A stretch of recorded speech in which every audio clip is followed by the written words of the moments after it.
পুরো মধ্যপ্রাচ্য জুড়ে বাজছে তৃতীয় বিশ্বযুদ্ধের দামামা। আর এরই মধ্যেই আমাদের হাতে এসে পৌঁছেছে গুরুত্বপূর্ণ আন্তর্জাতিক সংবাদ। শুরুতেই শিরোনাম। ইসরায়েলে আবারও ক্ষেপণাস্ত্র হামলা চালালো ইয়েমেন, মার্কিন থার্ড মোতায়েনের দাবি।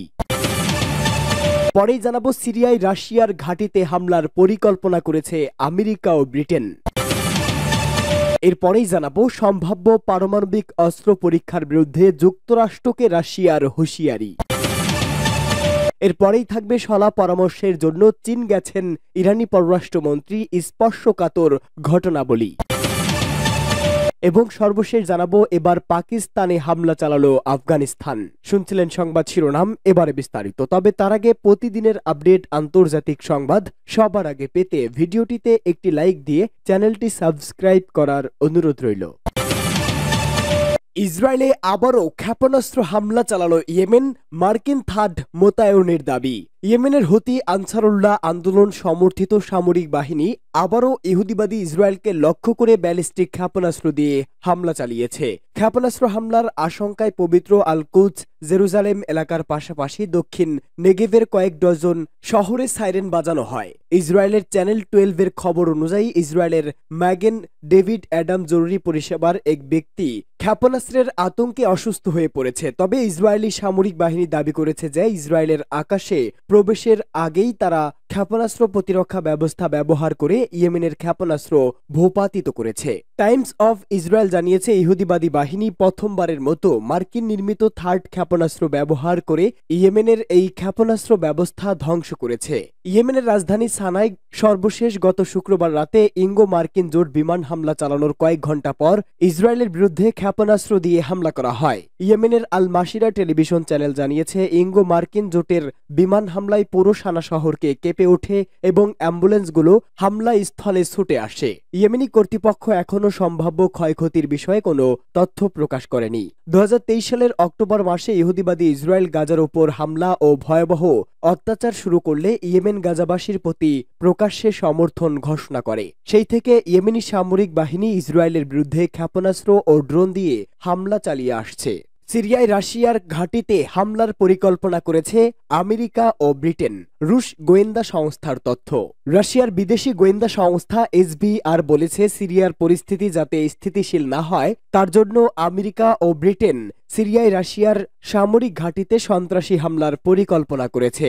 সংস্থাটি এক বিবৃতিতে বলেছে চলতি মাসের শুরুতে সিরিয়ার প্রেসিডেন্ট বাশার আল আসাদের সরকারের পতনের পর থেকে ওয়াশিংটন এবং লন্ডন এই অঞ্চলে আধিপত্য বিস্তারের জন্য মধ্যপ্রাচ্যে বিশৃঙ্খলাপূর্ণ অবস্থা বজায় রাখার লক্ষ্য ঠিক করেছে। কিন্তু সিরিয়ার ভূমধ্যসাগরীয় উপকূলে রাশিয়ার সামরিক উপস্থিতি তাদের পরিকল্পনা বাস্তবায়নের পথে বাধা সৃষ্টি করছে। রুশ বাহিনী এখনও আঞ্চলিক স্থিতিশীলতা রক্ষায় গুরুত্বপূর্ণ ভূমিকা রাখছে। SVR বলেছে এই বাধা অপসারণের জন্য ব্রিটিশ গোয়েন্দা সংস্থা সিরিয়ায় রুশ সামরিক স্থাপনায় ধারাবাহিক হামলা চালানোর পরিকল্পনা তৈরি করেছে। এই হামলার দায়িত্ব উগ্র তাকফিরি দায়েশ সন্ত্রাসীদের উপর দিতে চায় আমেরিকা। এই গোষ্ঠীর বহু যোদ্ধা সিরিয়ায় সরকার পতনের পর কারাগার থেকে মুক্তি পেয়েছে। প্রাপ্ত তথ্য অনুসারে ব্রিটিশ গোয়েন্দা সংস্থা MI6 এবং মার্কিন গোয়েন্দা সংস্থা CIA এর প্রতিনিধিরা সম্প্রতি সিরিয়া ভিত্তিক দায়েশ কমান্ডারদের রাশিয়ার সামরিক ঘাঁটিতে ধারাবাহিক হামলা চালানোর দায়িত্ব নিয়েছে। এই নোংরা কাজ করতে সন্ত্রাসীরা কম্বোড ড্রোন হাতে পেয়েছিল। রাশিয়ার ঘাঁটিতে দায়েশের পরিকল্পিত হামলায় তাদের জড়িত থাকার বিষয়টি ধামাচাপা দেওয়ার জন্য মার্কিন ও ব্রিটিশ সামরিক কমান্ড তাদের বিমান বাহিনীকে সিরিয়ায় দায়েশ সন্ত্রাসীদের অবস্থানে হামলা অব্যাহত রাখার নির্দেশ দিয়েছে। রুশ গোয়েন্দা সংস্থা SVR বিষয়টি নিশ্চিত করেছে।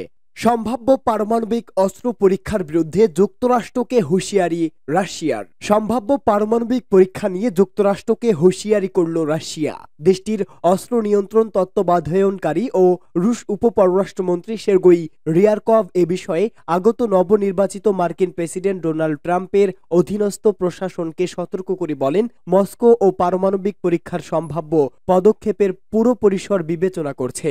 রুশ পত্রিকা কমারসার্ট এর বরাতে ব্রিটিশ বার্তা সংস্থা রয়টার্স এর প্রতিবেদন অনুযায়ী 1945 সালের জুলাই মাসে মার্কিন যুক্তরাষ্ট্র নিউ মেক্সিকোর প্রথম পারমাণবিক বোমা পরীক্ষা করেছিল।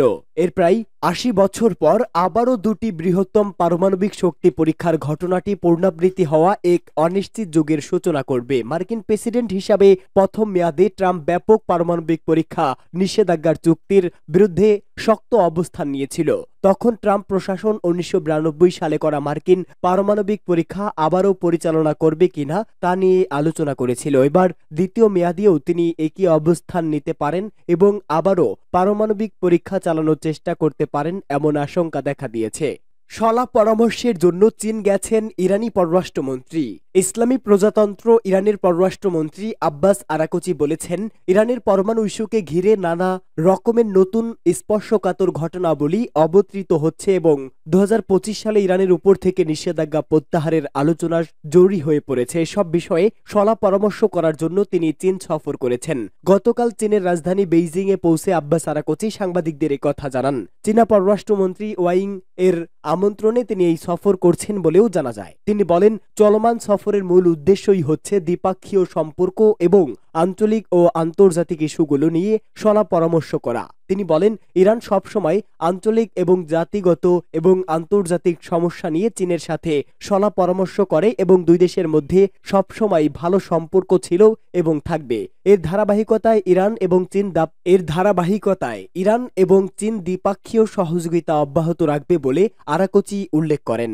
আঞ্চলিক এবং আন্তর্জাতিক বিভিন্ন ঘটনার কথা উল্লেখ করে আব্বাস আরাকচি বলেন, আমরা এই মুহূর্তে স্পর্শকাতর পরিস্থিতির মুখে। এ অবস্থায় আঞ্চলিক এবং আন্তর্জাতিক ঘটনাবলী নিয়ে, বিশেষ করে জাতিসংঘ নিরাপত্তা পরিষদের সঙ্গে সংশ্লিষ্ট বিষয়গুলো নিয়ে তেহরান ও বেইজিংয়ের মধ্যে গুরুত্বপূর্ণ আলাপ আলোচনা হওয়া জরুরি। এর আগে গতকাল চীনের রাষ্ট্রীয় সংবাদপত্র চায়না ডেইলিতে প্রকাশিত এক কলামে ইরানি পররাষ্ট্রমন্ত্রী বলেছেন, তার এই সফরের মধ্য দিয়ে ইরান এবং চীনের মধ্যে কৌশলগত সহযোগিতা এবং দ্বিপাক্ষীয় সম্পর্কের সোনালী অধ্যায় রচিত হবে।